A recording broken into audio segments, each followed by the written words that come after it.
مبلغ الاسلام مقرر سحر اللسان شیر برار حضرت اقدس الحاج حضرت مولانا مفتی حنیف صاحب قاسمی دامت برکاتہم العالیہ محتمم مدرسہ بحر العلوم بالاپور۔ السلام علیکم ورحمۃ اللہ وبرکاتہ۔ الحمد للہ نحمده ونستعینه ونستغفره ونؤمن به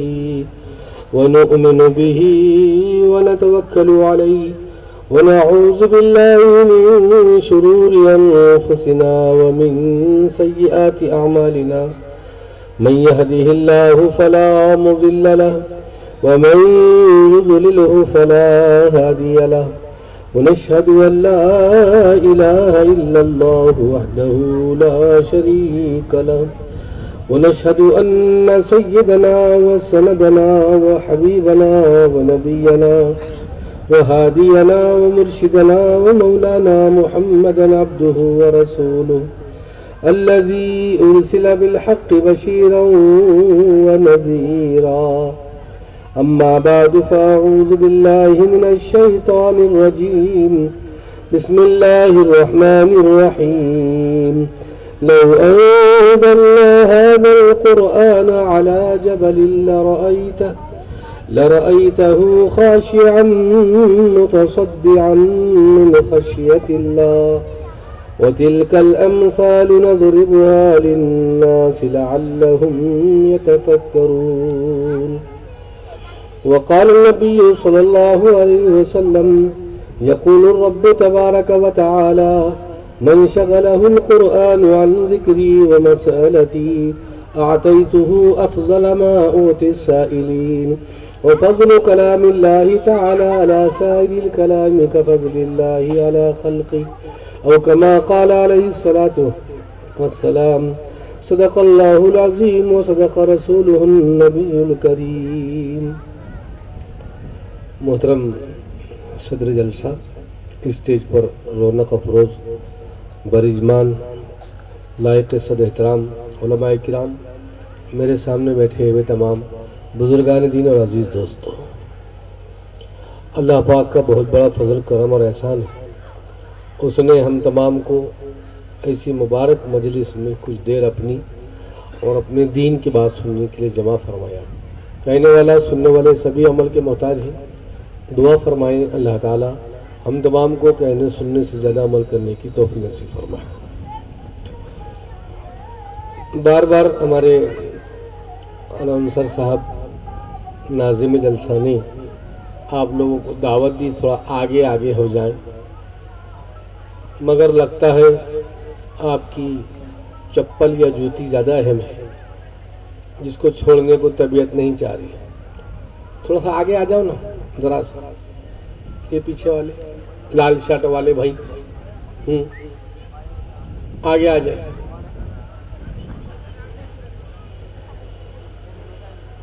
ایک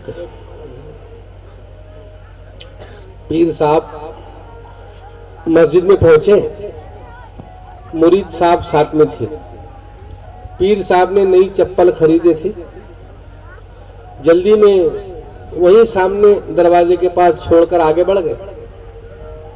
اب ڈر یہ ستا رہا تھا کہ نئی چپل ہے، لوگ اسی پر نظر رکھتے ہیں، کہیں یہ اٹھ نہ جائے۔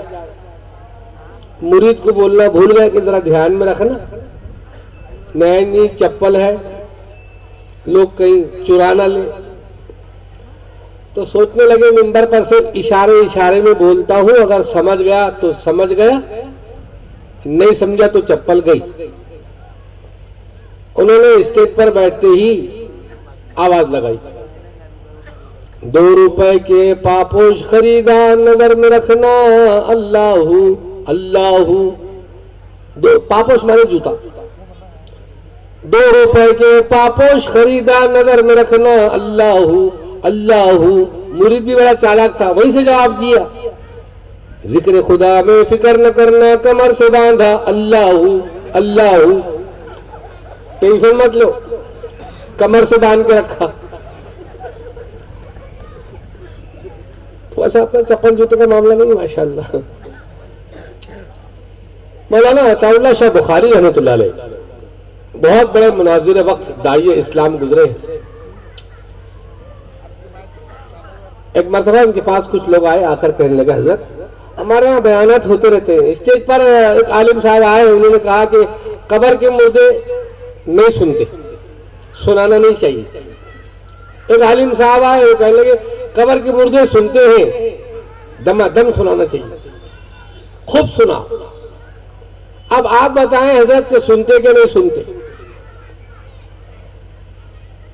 قبر کے مردے سنتے کیا نہیں سنتے؟ حضرت نے فرمایا بھائی جن کے سنتے ہوں گے تو سنتے ہوں گے, ہماری تو زندہ بھی نہیں سنتے. کب سے بلا رہے ناظم صاحب, آنے کو تیار نہیں, کھڑے ہوئے بیٹھ جاؤ, بیٹھنے کو تیار نہیں. جن کی مردے سنتے ہوں گے تو سنتے ہوں گے, ہماری تو زندہ میں نہیں سنتے. اور بیٹا یہ مسئلہ سنی دنی نہیں دی دنی ہے, تجربے کی بات ہے. جب مریں گے سمجھ میں آ جائے گا. اگر سنتے ہوں گے تو تم بھی سننا, نہیں سنتے ہوں گے تو چپکے سے پڑے رہنا.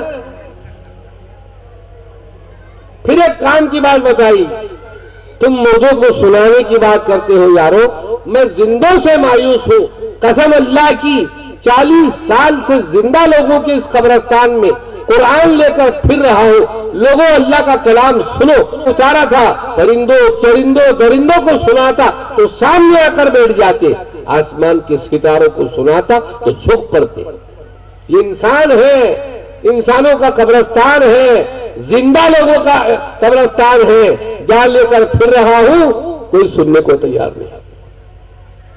کتنا اونچا کلام, اس جیسا اونچا کلام دنیا میں نہیں آیا.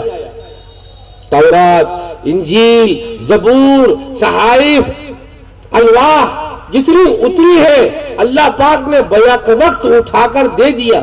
یہ لو موسیٰ توریت سنبھالو, یہ لو عیسیٰ انجیل سنبھالو, یہ لو داؤد زبور سنبھالو, یہ ابراہیم یہ تختیاں سنبھالو, یہ آدم یہ الواح سنبھالو.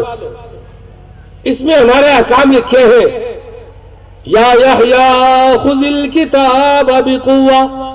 یحییٰ علیہ السلام یہ کتاب لو مضبوطی سے پکڑو. مگر قرآن ایسا ایک دفعہ میں اتار کر دے نہیں دیا گیا, بلکہ 23 سال کے عرصے میں اللہ پاک نے اس کو اتارا ہے. ساری کتابوں کو کتاب خدا بندی کہتے ہیں, قرآن کو کلام خدا بندی کہتے ہیں. کتاب اور کلام میں فرق یہ ہے کہ کتاب کو اللہ نے اٹھا کر دے دیا, کلام کو اللہ نے پہلے خود تکلم کیا, اپنی زبان سے بولا, پھر جبریل کے واسطے سے نبی پر اتارا. کتنا اونچا کلام. توریت کا ایک عالم ہے, بنو اسرائیل کا ایک آدمی توریت کے عالم کے پاس میں آ کر پوچھتا ہے, آپ کو زبانی یاد ہے توریت, آپ احکام الہیہ کو جانتے ہیں, آپ کے پاس توریت کا علم ہے, ذرا اپنے علم کی روشنی میں یہ بتائیں جھانک کر کہ اس وقت جبریل علیہ السلام کہاں پر ہے. اللہ پاک اپنے ولیوں کو 2 نگاہ دیتا ہے, ایک بصارت کی نگاہ, ایک بصیرت کی نگاہ. ایک یہ آنکھوں کی نگاہ اور ایک قلب کی نگاہ. جس کو قلب کی نگاہ مل جاتی ہے, بصیرت کی نگاہ مل جاتی ہے, وہ حلال حرام کو بھی پہچان لیتا ہے اور جائز ناجائز کو بھی پہچان لیتا ہے, قبر کے نور و مغفرت کو بھی, عذاب کو بھی دیکھ لیتا ہے. سید احمد لاہوری رحمۃ اللہ علیہ نے جگہ لکھا اس کو کہ جس کو بصیرت کی نگاہ ملتی ہے وہ حلال حرام کو بھی پہچان لیتا ہے. 2-3 ماسٹر لوگ تھے, اس کتاب کو پڑھ کر اس پر ڈسکس کر رہے تھے کہ جس کو بصیرت کی نگاہ مل گئی وہ حلال حرام کو بھی پہچان لیتا ہے. چلو ایسا کرتے ہیں, یہ بھی حضرت مشہور ہے, اپن انہی کو آزما لیتے ہیں, چلیں گے کل صبح. اچانک ایک ماسٹر صاحب مسجد میں داخل ہوئے اور انہوں نے اعلان کیا, بھائی میرے پاس ایک 100 کا نوٹ ہے, کسے چاہیے, مگر یہ نوٹ حرام کا ہے, حلال روپیہ نہیں, شاید بیاج کے پیسوں میں سے بچا ہوا ہے, کسی کو چاہیے. وہ 3 اشخاص تھے, انہوں نے کہا ہاں ہاں ہمیں چاہیے, لا دو. ان کے پاس سے 100 روپیہ لیا, رات کو آرام کیا, صبح تینوں ماسٹر ٹیچر حضرات نے 100 روپے کے پھل خریدے اپنے ذاتی پیسوں سے, حلال پیسوں سے. اور 100 روپیہ جو رات میں نوٹ ملا تھا حرام والا, اس میں بھی پھل خریدے اور تینوں تھیلیوں کیری بیگ میں ملا دیے ان پھلوں کو، نشان لگا کر، معمولی پین سے ڈش یا نقطہ لگا کر تھیلیوں میں ڈال دیے، تینوں بھی ملا دیے ان پھلوں کو۔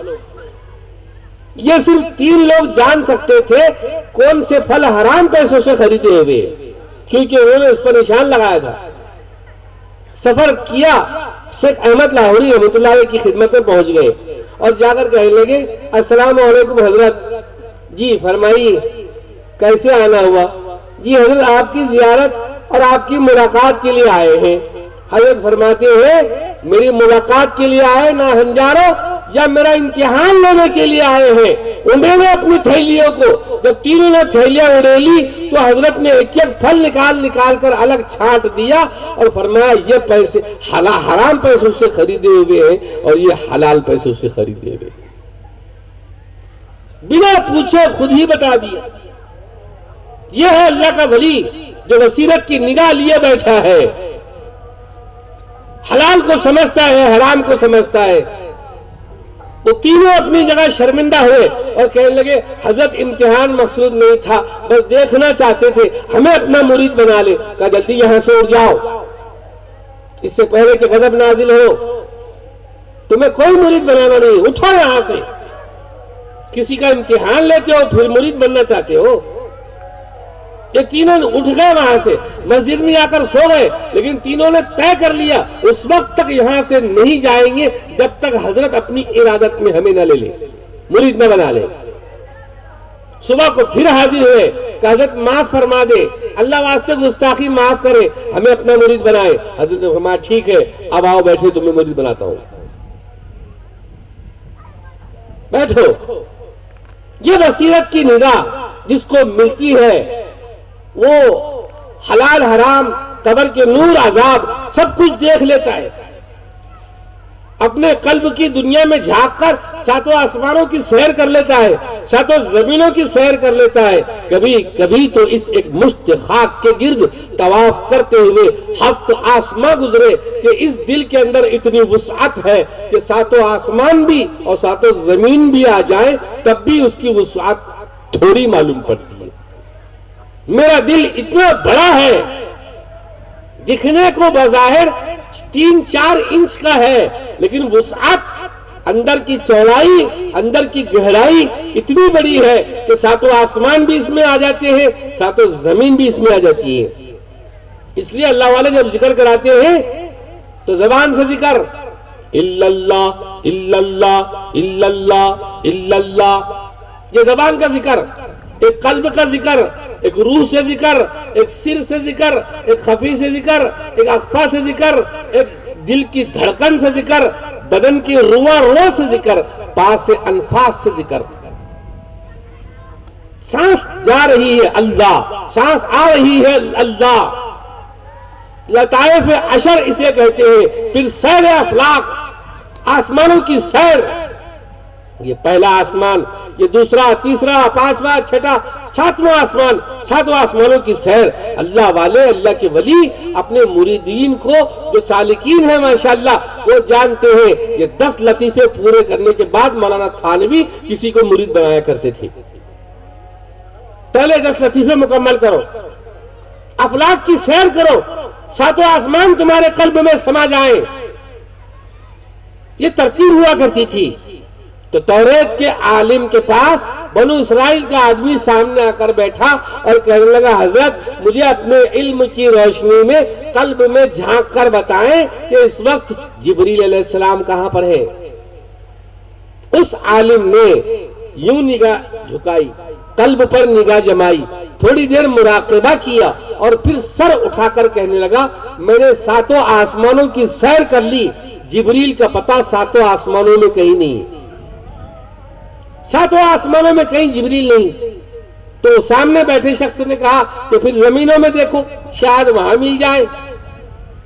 ان عالم صاحب نے پھر قلب میں جھانکا، تھوڑی دیر مراقبہ کیا، سر کو اٹھایا، فرمانے لگے بھائی میں نے 7 زمینوں میں بھی دیکھ لیا، جبریل کا پتہ وہاں پر بھی نہیں، نہ 7 آسمان میں نہ 7 زمینوں میں۔ وہ شخص کہنے لگا کہ پھر زمین آسمان کے درمیان شاید اس دنیا میں دیکھ لو. اس نے تیسری مرتبہ مراقبہ کیا. وہ کہنے لگا نہ ساتوں آسمانوں میں، نہ ساتوں زمین میں، نہ آسمان و زمین کے نیچے اس خلا میں کہیں پر بھی جبریل کا پتہ نہیں چل رہا. صرف یہ 6 فٹ کے ٹکڑے میں جبریل کا پتہ چل رہا ہے، اور یہاں ہم 2 ہی لوگ بیٹھے ہیں. میرا یقین تو ہے کہ میں انسانوں میں سے ہوں. دوسرا نتیجہ یہ نکلتا ہے کہ آپ جبریل ہیں. انہوں نے کہا ہاں میں ہی جبریل ہوں، میں ہی جبریل ہوں. ایک توریت کا علم رکھنے والا اتنی پرواز کر سکتا ہے کہ وہ جبریل کا پتہ بتا دے کہ کہاں پر ہے. قرآن کے علوم رکھنے والے اللہ پاک ان کو جب بلندیاں رفعتیں نصیب فرماتے ہیں تو ان کے مراتب بھی کہیں اور بڑھ جاتے ہیں.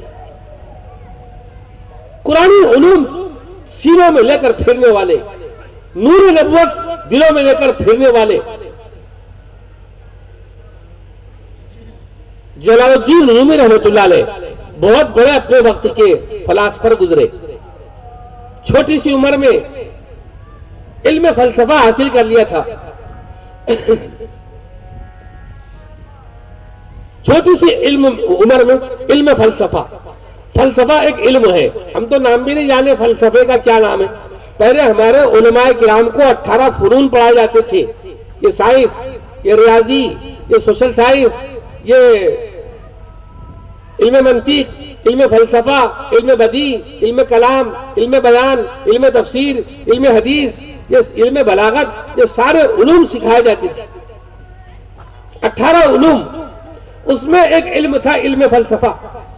اتنا بھاری علم ہوتا تھا کہ امام اعظم نعمان بن ثابت ابو حنیفہ رحمۃ اللہ علیہ کے بارے میں لوگ کہا کرتے تھے کہ امام اعظم ابو حنیفہ کو اللہ نے وہ علم دیا ہے کہ اگر وہ اس دیوار کو سونے کا ثابت کرنا چاہے تو کر دے، اور لوگ مان بھی لے کہ ہاں یار یہ سونے کی دیوار ہے، اس میں سیمنٹ، ریتی، گٹی، اینٹ نہیں ہے، سونا ہی سونا ہے. دلائل سے ثابت کریں گے اور لوگ مان بھی جائیں گے. اتنا بڑا علم فلسفہ ان کے پاس تھا. جلال الدین رومی بہت ساری فلسفے کی کتابیں لے کر سامنے بیٹھے ہوئے، دوست لوگ بھی بیٹھے ہوئے ہیں. بڑا گھمنڈ بھی چڑھا ہوا ہے، علم کا تکبر بھی آیا ہوا ہے. وہ زمانے کی کتابیں ہلکی سیاہی سے لکھی ہوتی تھی، قلمی نسخے ہوتے تھے، چھپانے کے لیے چھاپ خانے نہیں ہوتے تھے. ذرا سا پانی پڑا کہ پورا صاف ہو جاتا تھا. کتابیں رکھی ہوئی. شمس تبریز ادھر سے آ گئے، آ کر کہنے لگے یہ چیز بیٹے یہ کیا ہے؟ کتابوں کا ڈھیر، یہ کیا ہے؟ تو جلال الدین نے اپنے علم کے زعم اور تکبر میں کہا بڑے میاں ای آنست کہ تو نمی دانی، یہ وہ ہے جو تم نہیں جان سکتے، تم نہیں جان سکتے. اچھا یہ بات ہے. شمس تبریز نے ایک ہاتھ مارا، ساری کتابیں پانی کے حوض میں گری. سامنے حوض تھا پانی کا. کیا ہوگا؟ سب کتابیں جب پانی کے اندر جائے گی تو پانی کا بوند برداشت نہیں کر سکتی، سیاہی پورا مٹ جاتا ہے. جب پانی کے اندر گرے گی کتابیں تو کیا حال ہوگا؟ سارا لکھا ہوا پورا صاف، کچھ بھی نہ بچے. جلال الدین چلائے بھائی میں یہ کیا کر دیا؟ میرا اتنا سالوں کا جمع کیا ہوا ذخیرہ، لوگوں سے لائی بڑی بڑی فلسفے کی کتابیں، میں اپنے ہاتھ سے لکھے ہوئے قلمی نسخے آپ نے ضائع کر دیا. شمس تبریز فرمانے لگے بیٹے فکر مت کر، پانی میں اترے. اب پانی میں سے کتاب نکلے گی جب تو دھلی ہوئی نکلے گی، پانی کے قطرے ٹپکتے ہوئے نکلیں گے.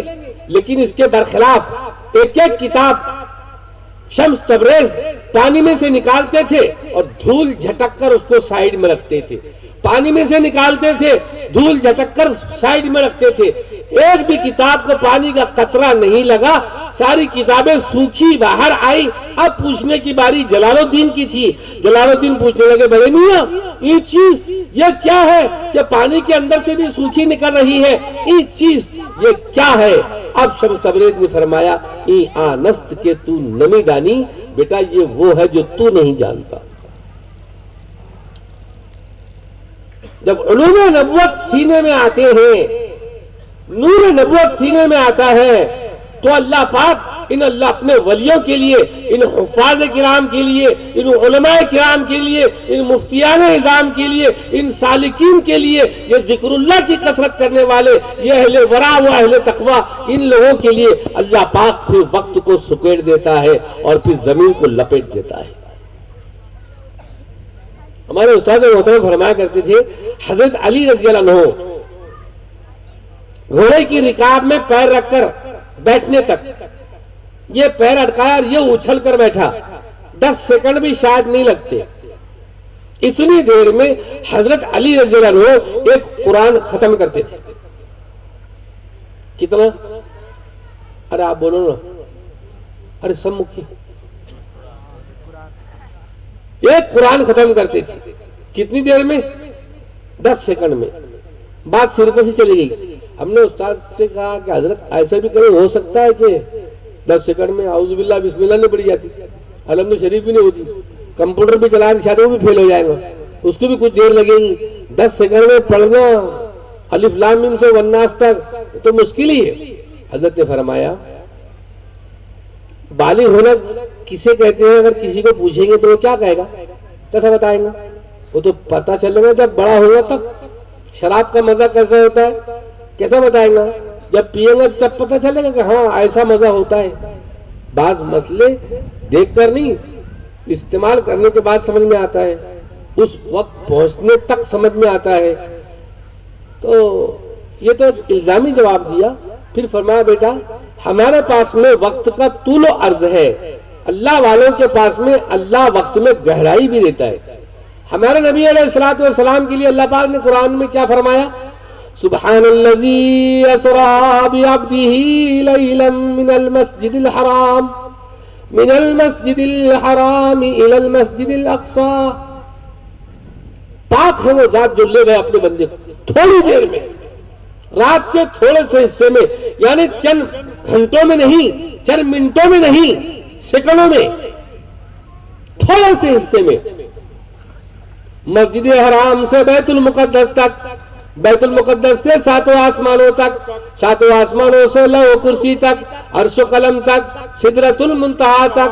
سدرۃ المنتہا پر جبریل بھی یہ کہہ کر رک جاتا ہے نبی اللہ اگر یکسر منہ برتر پرم فروغ تجلی بسوزت پرم، نبی اللہ یہ وہ مقام ہے کہ اس کے آگے ایک بال برابر بھی قدم آگے بڑھایا تو تجلیات ربانی سے میرے پر جل کر خاکستر ہو جائیں گے۔ اس کے آگے 70,000 نور کے پردے، اور ایک پردے سے دوسرے پردے تک پہنچنے کے لیے 70,000 سال کی عمر چاہیے۔ ایسے 70,000 نور کے پردے کو کراس کرنا، اللہ کی بارگاہ میں حاضر ہونا، فدنا فتدلا فکان قاب قوسین او ادنا فاوحا الیہ ما اوحا، اللہ سے بات چیت، گفتگو، انعامات، نماز کا انعام، اللہ سے پوری عاشق و معشوق کی راز و نیاز کی باتیں، واپسی 9 مرتبہ موسیٰ علیہ السلام کا لوٹانا، پھر واپس آ جانا تھوڑی دیر میں، چند سیکنڈوں میں۔ ہمارے لیے لگتا ہے کیسے ممکن ہے؟ اس وقت کے کفار و مشرکین بھی جھٹلا رہے تھے، یہ کیسے ہو سکتا ہے سیکنڈوں میں جا کر آ جائے؟ مسجد حرام سے بیت المقدس، وہاں سے 7 آسمان، وہاں سے لوح و قلم، پھر عرش و کرسی، پھر سدرۃ المنتہا، 70,000 نور کے پردے، اللہ کی بارگاہ، ملاقات کا شرف، 9 بار ملاقات، پھر واپسی سیکنڈوں میں۔ بات سمجھ نہیں آ رہی؟ حضرت فرمانے لگے ہمارے استاد محترم ہمارے پاس وقت کا طول و عرض ہے، بزرگوں کے پاس وقت کی گہرائی بھی ہوتی ہے۔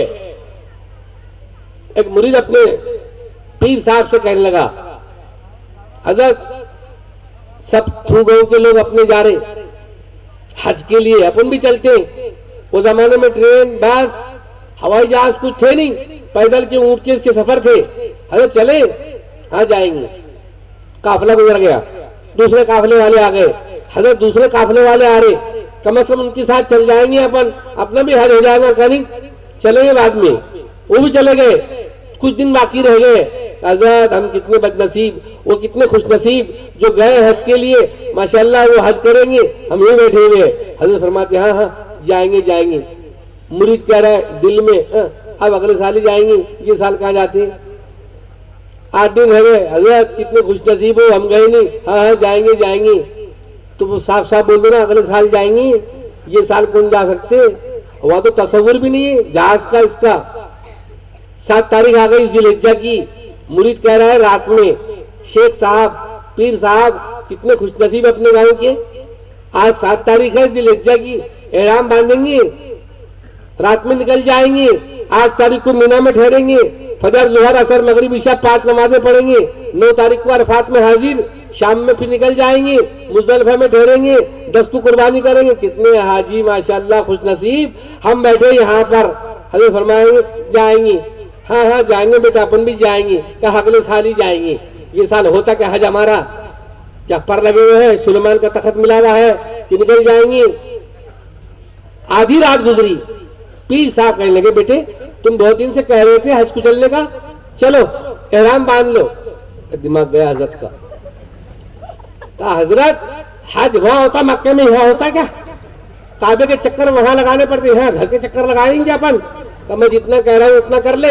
اتنا کہہ کر حضرت پیر صاحب گئے، جلدی سے غسل کیا، احرام کی 2 چادریں باندھ کر آ گئے، کہ مرید جلدی سے جا تو بھی غسل کر لے، احرام کی چادریں باندھ لے۔ جب اس نے دیکھا کہ پیر صاحب نے باندھ لیا، کچھ نہ کچھ مسئلہ ہے، جلدی سے غسل کیا، اس نے بھی احرام کی چادریں باندھ لی، کہ 2 رکعت نماز تو بھی پڑھ لے، 2 رکعت میں بھی پڑھ لوں۔ پہلی رکعت میں سورہ فاتحہ کے بعد قل یا ایھا الکافرون لگا لے، دوسری رکعت میں قل ھو اللہ احد، ہاں دونوں نے نماز پڑھ لی، نماز ختم کی، کہا چل بیٹا اب چلتے ہیں، حج کے لیے ہم بھی جا رہے ہیں، میں چل رہا ہوں آگے آگے، تم چلو میرے پیچھے پیچھے، میرے احرام کی چادر کا کونا پکڑ لے، آنکھیں تھوڑی دیر کے لیے بند کر لے، آہستہ آہستہ چلیو۔ ہاں جی حضرت آہستہ آہستہ چلوں گا۔ احرام کی چادر کونا پکڑ لیا، آہستہ آہستہ چل رہا ہے۔ حضرت فرما رہے دیکھو تھوڑا راستہ چڑھائی کا ہے، تجھے دم آئے گا، تیرا سانس پھولے گا۔ جی حضرت چل رہا ہوں آہستہ آہستہ سے، تھوڑا دم بھی آنے لگا ہے، سانس بھی پھولنے لگا ہے۔ کہاں بیٹا پہاڑی راستہ ہے، آنکھیں مت کھولیو۔ جی حضرت آنکھیں نہیں کھولوں گا، ذرا چڑھیو، ذرا چلنا ہے، پہاڑ کا راستہ ہے، سنگلاخ پتھر ہے، نوکیلے پتھر ہے، ذرا پیر میں پتھر چبھیں گے، آہستہ آہستہ چلنا، قدم جما کر چلنا۔ جی حضرت دھیرے دھیرے چل رہا ہوں، قدم جما کر چل رہا ہوں، سانس بھی تھوڑی پھول رہی ہے، اونچائی بھی معلوم ہو رہی ہے، چڑھائی بھی محسوس ہو رہی ہے۔ کچھ دور چلتے رہے، کچھ دیر چلتے رہے۔ حضرت فرماتے ٹھیک ہے بیٹا اپن پہنچ گئے ہیں، اب ذرا آنکھیں کھول لے۔ جب آنکھیں کھول کر دیکھا تو دیکھ پہاڑ کے پیچھے میں اپنا وطن ہے، پہاڑ کے سامنے مینا کا منظر ہے، پہاڑ کے پیچھے وطن ہے ہمارا، اور پہاڑ کے سامنے کے حصے میں مینا کا میدان ہے۔ کچھ دور چلنے کے بعد ہی اللہ پاک نے مینا تک پہنچا دیا، پہنچ گئے مینا۔ اللہ اپنے ولیوں کے لیے وقت کو ایسے لپیٹتا ہے، وقت کو ایسا زمین کو لپیٹ دیتا ہے، اور وقت میں اللہ پاک گہرائی عطا کر دیتا ہے۔ عمر بن عبدالعزیز رحمۃ اللہ علیہ کے زمانے میں 9 لوگوں کو یہودیوں نے پکڑ لیا، 8 لوگوں کو شہید کر دیا، تلوار نکالی گردنیں کاٹ دی، ایک کسی طریقے سے بچ گئے۔ یہ بھاگے وہاں سے جان بچا کر، بھاگتے رہے، دن رات چلتے رہے۔ آج 3 دن گزر گئے، 3 راتیں گزر گئی، رات کا وقت ہے، جنگل کا موسم ہے، اندھیرا وقت، اندھیری کا وقت ہے، آپ چل رہے ہیں، دوڑ رہے ہیں، اکیلا ایک آدمی 9 میں سے بچا ہوا، جس کی آنکھوں کے سامنے 8 شہید کر دیے گئے تھے۔ تیسری رات بھی یہ زور زور سے بھاگتے رہے، چلتے رہے۔ یہ پیچھے سے گھوڑوں کے دوڑنے کی آواز آئی، یہ سمجھے اب میں پکڑا گیا۔ شاید ان لوگوں نے ڈھونڈنا شروع کیا ہوگا، میرا تعاقب کیا ہوگا، اب میں ان کے سمجھ میں آ گیا، شاید میرے پیروں کے نشان انہوں نے سمجھ لیے، اب مجھے پکڑنے کے لیے آ گئے، اب پکڑا گیا کہ تب پکڑا گیا۔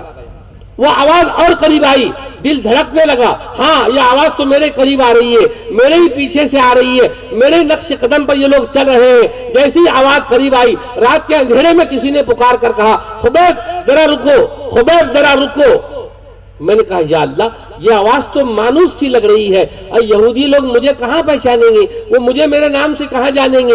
8 ساتھی قتل ہو گئے، 9 میں اکیلا بچا، اس ملک کے اندر میں اجنبی سا، 9 لوگ مسلمان تھے، 8 مر گئے، ایک اکیلا میں زندہ، باقی سب یہودیوں کا ملک ہے، یہودی رہنے والے ہیں، یہ مجھے نام سے کیسے جانتے ہیں؟ میرے نام کا ان کو پتہ نہیں ہے، مگر آواز تو مانوس سی معلوم ہو رہی ہے۔ وہ قریب آئے، اور آ کر کہنے لگے خبیب رکو، میں نے جو رک کر دیکھا، مڑ کر دیکھا تو میرے وہی 8 ساتھی تھے جو قتل کیے جا چکے تھے. تو میں نے ان سے کہا الستم قد قتلتم، کیا تم میری آنکھوں کے سامنے قتل نہیں کیے گئے تھے؟ تم تو میری آنکھوں کے سامنے شہید کر دیے گئے تھے. انہوں نے کہا ہاں ہم شہید کر دیے گئے تھے، لیکن تمہیں معلوم نہیں آج عمر بن عبدالعزیز کا جنازہ اٹھا ہے، سب کے سب شہداء ان کے جنازے میں شرکت کرنے کے لیے جا رہے ہیں، ہم بھی وہیں جا رہے ہیں، تمہیں چلنا ہے؟ کہاں مجھے بھی چلنا ہے. کہاں روم ہے اور کہاں مدینہ ہے، سینکڑوں ہزاروں کلومیٹر کا راستہ ہے، اتنے لمبے سفر پر. اس نے کہا نا بڑھنی مجھے اپنا ہاتھ پکڑا دے. انہوں نے ہاتھ پکڑایا، اس نے ہاتھ پکڑ کر کھینچا اور اپنے گھوڑے کے پیچھے ایک شہید نے ان کو بٹھا لیا. کہا تھوڑی دیر بیٹھے رہو. ان کی آنکھیں بند تھی اور رات کا اندھیرا سناٹا تھا. کچھ دور وہ گھوڑا چلا ہوگا کہ اس کے اندر ہی یہ گھوڑے پر سوار شہید نے ایک کوہنی کا جھٹکا مارا اور یہ جو گرے تو اپنے دروازے کے سامنے. سینکڑوں کلومیٹر کا راستہ سیکنڈوں میں طے ہو گیا. اگر یہ صحیح ہے تو معراج صحیح ہے. اگر اللہ والے کا سیکنڈوں میں چل کر مدینہ مکہ مکرمہ پہنچنا صحیح ہے تو پھر معراج بھی صحیح ہے. اور اگر یہ صحیح ہے تو حضرت علی رضی اللہ عنہ کا رکاب میں پیر رکھ کر اچھل کر بیٹھنا اور ایک قرآن ختم کرنا یہ بھی صحیح ہے. کہ اللہ پاک ان ولیوں کے لیے وقت میں گہرائی عطا فرما دیتا ہے. یہ ہے نور نبوت کو لے کر چلنے والے. یہ مدارس کو معمولی نہ سمجھنا، یہ مکاتب کو معمولی نہ سمجھنا. اس میں پڑھنے والے کون کس مرتبے کا حامل بنے گا میں آپ سوچ بھی نہیں سکتے. اس بزم جنوں کے دیوانے ہر راہ سے پہنچے یزدہ تک، ہے عام ہمارے افسانے دیوار چمن سے زندہ تک. 100 بار سنوارا ہے ہم نے اس ملک کے گیسوئے برہم کو، یہ اہل جنوب بتلائیں گے کیا ہم نے دیا ہے عالم کو. خورشید دین احمد کا عالم کے افق پر چمکے گا. یہ دین ہمیشہ چمکا ہے، یہ دین برابر چمکے گا. اللہ پاک نے ان جیالوں متوالوں کو انہی مکاتب سے اٹھایا، انہی مدارس سے اٹھایا. مدرسے میں پڑھنے والا طالب علم، ایک پڑھانے والا استاد محترم، استاد کے سامنے زانو ادب ٹیکنے والا ایک طالب علم، ان طلبہ میں ایک طالب علم وہ محمد الیاس نام کا بھی ہے. کسے پتا تھا یہ شاگرد یہاں سے اٹھے گا، اس مکتب سے نکلے گا، پھر مدرسے میں جائے گا، مدرسے میں زانو ادب ٹیکے گا، وہاں سے علم حاصل کرے گا، پھر اللہ پاک اس کو دعوت کا مشن عطا کرے گا. اس کا مشن اتنا لمبا چوڑا ہوگا کہ دنیا کے ہر خطے اور کونے میں دعوت و تبلیغ کا کام پہنچے گا. اس کا ذریعہ محمد الیاس بنے گا. کسے پتا تھا کہ انہی مدرسے میں پڑھنے والا ایک حسین احمد مدنی نام کا بھی ہے جو یہاں سے نکلے گا اور حضور کے روضے کو داڑھی سے جھاڑو دے گا. 17 سال تک منبر رسول پر بیٹھ کر قال نبی صلی اللہ علیہ وسلم نہیں، قال رسول صلی اللہ علیہ وسلم نہیں، قال رسول اللہ صلی اللہ علیہ وسلم نہیں، قال صاحب هذا القبر، اس طرح سے خطاب کر کے حدیث کی شروعات کرے گا. کون جانتا تھا کہ اتنا بڑا عاشق رسول کہ جب حدیث کا درس دینے مدینہ المنورہ میں مسجد نبوی میں منبر رسول پر بیٹھ کر جب حدیث کا درس دینے آتا تھا تو سب سے پہلے حضور کے حجرے میں آ کر سلام عرض کرتا. الصلاۃ والسلام علیک یا رسول اللہ، الصلاۃ والسلام علیک یا حبیب اللہ، الصلاۃ والسلام علیک یا خیر خلق اللہ، الصلاۃ والسلام علیک یا خاتم النبیین، الصلاۃ والسلام علیک یا ختم المرسلین. پہلے سلام عرض کرتا پھر جا کر حدیث کا درس دیتا. ایک دن سلام عرض کرنے کے لیے آئے تو خادم الحرمین بھی آیا. پیچھے سے ہٹو بچوں کی صدائیں لگی، محافظوں کا دستہ آیا، فوجی لوگ پولیس والے وہ آ گئے. ہٹو ہٹو بادشاہ سلامت آ رہے ہیں، ہٹو خادم الحرمین آ رہے ہیں، حضور کے روضے میں سلام کرنے کے لیے جا رہے ہیں. یہ کون ہے آگے جا رہا ہے؟ یہ کون ہے جو سن نہیں رہا ہے؟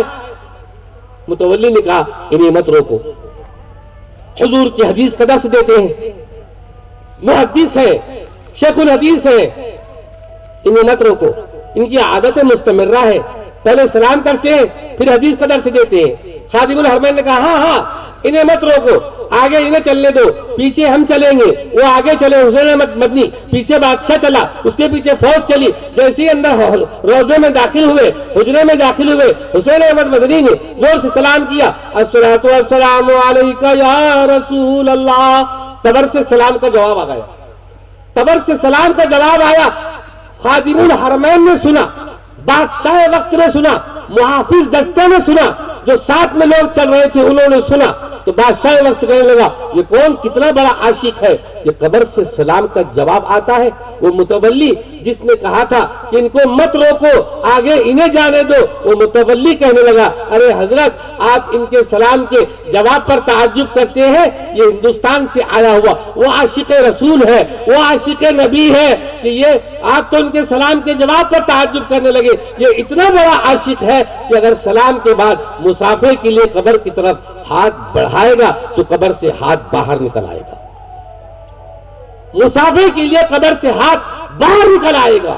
اس بزم جنون کے دیوانے ہر راہ سے پہنچے یزدان تک، ہے عام ہمارے افسانے دیوار چمن سے زندہ تک، کہ شیخ الاسلام جیسے جیل کی چہار دیواری میں بھی پیغام نبوت سناتے ہیں، وہاں سے بھی قرآن و حدیث کا درس دیتے ہیں۔ یوسف علیہ السلام پسے دیوار زندہ اپنے جیل کے ساتھیوں سے کہہ رہے ہیں ارباب متفرقون ام اللہ الواحد القہار، رب ماننے کے لائق ایک اللہ ہو سکتا ہے یا کئی اللہ؟ ربوبیت کی، الوہیت کی، وحدانیت کی دعوت یوسف علیہ السلام جیل کی سلاخوں کے پیچھے دیتے ہیں۔ ہمارے علماء کرام نے جہاں پھانسی کے پھندوں کو چوما ہے وہی جیل کی سلاخوں کے پیچھے بھی بیٹھے ہیں، کالے پانی کی سزا بھی کاٹے ہیں۔ 70,000 وہ علماء کا لشکر ہے جنہوں نے اپنی گردنیں لٹکا دی، جن کو پھانسی کے تختوں پر لٹکا دیا گیا، ملک کی آزادی کے لیے پیش رہے تو سور کے چمڑوں میں بھر کر کے اوپر سے گولیوں کے نشانے بنائے گئے، کڑھائی کے اندر تل دیے گئے، 40 علماء کرام کو کپڑے اتار کر تل دیا جاتا، سیکنڈوں میں گوشت ہڈی سے الگ ہو جاتا، مگر ایک بھی دین نبوت نبی پاک علیہ السلام کے دین سے ہٹنے والا نہیں، اپنے فتوے سے پھرنے والا نہیں۔ انگریز کے خلاف بغاوت کا جھنڈا بلند کیا تو پھر اتحاد میں آنے والا نہیں۔ یہ علماء کرام تھے، اپنے ملک کی سلامتی کے لیے، ہمارے ملک کی آزادی کے لیے گولیوں کا نشانہ بنے۔ ایک انگریز جیلر کی عورت کہتی ہے میں ایک خوشنما منظر دیکھنا چاہتی ہوں، بڑے دن گزر گئے میرے آنکھوں نے تو خوشنما منظر نہیں دیکھا۔ جیلر کہنے لگا چلو بیگم میں تمہیں بتاتا ہوں، ہندوستان کے خوشنما منظر دکھاتا ہوں۔ کوئی پہاڑ کی چوٹی پر نہیں لے گیا، کوئی سبز باغیچے میں نہیں لے کر گیا، کسی بہتے آبشار پر نہیں لے گیا، کسی سمندر کے طوفان اٹھان کی طرف نہیں لے گیا، کسی دریا کنارے نہیں لے گیا، بڑی بڑی بادشاہوں کی بنائی ہوئی عمارتوں کی طرف نہیں لے گیا، اس نے لے گیا توپ خانے میں۔ یہاں آؤ بیگم، ایک بزرگ عالم ہے، 80 سال کے بوڑھے ہیں، نہایت نحیف ہے، کمزور ہے، آنکھوں سے بھی کم نظر آتا ہے، بدن لچکیدہ ہے، کمر جھکی ہوئی ہے، حال پراگندہ ہے، بال پراگندہ ہے۔ بڑے میاں کو جیل میں سے اٹھایا، توپ کے منہ پر باندھ دیا، کہا دیکھو بیگم تم خوشنما منظر دیکھنا چاہتی تھی، میں تمہیں دکھاتا ہوں۔ بٹن پر ہاتھ رکھا، سیکنڈ میں بم کا گولہ نکلا اور بڑے میاں کے پرخچے اڑ گئے، خیمہ ہو گئے اور خون پوری دیواروں پر لت پت چھا گیا۔ اس طرح سے میرے دوستو عزیزو علماء کرام کی جان کی بلی چڑھی ہے جب جا کر ملک کو آزادی ملی ہے۔ ہر طرف آپ کو یہ علماء کرام نظر آئیں گے، خانقاہ میں بیٹھا ہوا وقت کا ولی اللہ جو وقت کو قابو میں کر لے، جو زمین جس کے لیے سکیٹ دی جائے، وقت جس کے لیے لپیٹ دی جائے، وہ کتب بن کر، وہ کلندر بن کر، وہ ابدال بن کر، وہ قطب ارشاد بن کر، وہ قطب مدار بن کر وہ خانقاہ میں بیٹھا ہوا ہے، لوگوں کے قلوب کو سیکل کر رہا ہے۔ انہی مدارس سے نکلنے والا، علوم دینیہ کو سیکھنے والا، علوم نبوت کو حاصل کرنے والا، معلم بن کر مدرسے میں، معلم بن کر مکتب میں، امام بن کر مسجد کے مصلی پر کھڑا ہوا ہے۔ جمعہ میں، عیدین میں، وعظ و نصیحت کی مجالس میں پھر لوگوں کی قلوب کو سیکل کرتا ہے۔ صحیح عقائد، صحیح مسائل امت کو پیش کرتا ہے۔ قرآن کو تجوید و ترتیل کے ساتھ کیسے پڑھا جائے، قرآن کے پڑھنے کا حق کیسے ادا کیا جائے، یہ علماء کرام بتاتے ہیں، یہ مدارس سے مکاتب سے وجود میں آتا ہے۔ معمولی نہ سمجھنا، یہ دین کے قلعے، یہ علماء کرام جن کے دم سے قسم اللہ کی دین کا تشخص برقرار ہے۔ جس دن علماء صفحہ ہستی سے مٹ جائیں گے دین بھی اٹھ جائے گا۔ ان کے دم سے دین کا تشخص برقرار ہے۔ قدر کر لیں، مدارس کی قدر کریں، مکاتب کی قدر کریں، ان میں پڑھانے والے علماء، صلحاء، اتقیاء، اصفیاء، اولیاء، ان کی قدر کریں۔ یہ اپنے وقت کے بہت بڑے بزرگان دین اور بزرگ شخصیتیں ہیں کہ ان کے دیدار کے لیے بھی آئندہ آنے والی نسلیں ان کی آنکھیں ترسیں گی۔ آپ نے دیکھا ہے مولانا تنویر صاحب کو، آپ نے دیکھا ہے مولانا توقیر صاحب کو، آپ نے دیکھا ہے مولانا صادق صاحب کو، ارے ہماری آنکھیں ترستی ہیں ان علماء کے دیکھنے کے لیے۔ روئیں گے، تفے افسوس ملیں گے، اے کاش ہم اس وقت زندہ ہوتے اور ہم ان علماء کا دیدار کیے ہوتے جنہوں نے تھوہو جیسے چھوٹے سے گاؤں میں ایسے بڑے بڑے مدارس قائم کیے تھے جہاں ایک ایک وقت میں 12 اور 15 اور 20 حفاظ کرام تیار ہوتے تھے، جہاں 5 10 حفاظ کرام ایک بیٹھک میں قرآن سنا سکتے تھے۔ اللہ کے کلام کو ایسے محفوظ کیا ہے، ذہن دماغ میں ایسے پر اثر انداز میں بٹھایا ہے، لوگ یاد کریں گے، کفے افسوس ملے گا۔ اے کاش ہم ان صورتوں کو دیکھ لیے ہوتے، ان اللہ والوں کی زیارت کر لیے ہوتے۔ معمولی نہ سمجھے، ان کی قدر کرے، ان طلباء کی قدر کرے۔ اللہ ہم تمام کو قدر کرنے والا بنائے، ان علماء کا ساتھ دینے والا بنائے۔ جتنے مدارس مکاتب چلتے ہیں تمام کی قدر اللہ پاک ہم سب کو نصیب فرمائے۔ جو علماء کرام کا اکرام کرے، سرکار فرماتے وہ ہم میں سے، جو ان کا اکرام نہ کرے وہ ہم میں سے نہیں ہے۔ اپنے وقت کے علماء صلحاء کا خوب اکرام اور تکریم کرے، ان کی عزت کے ساتھ ان کے ساتھ میں پیش آئے۔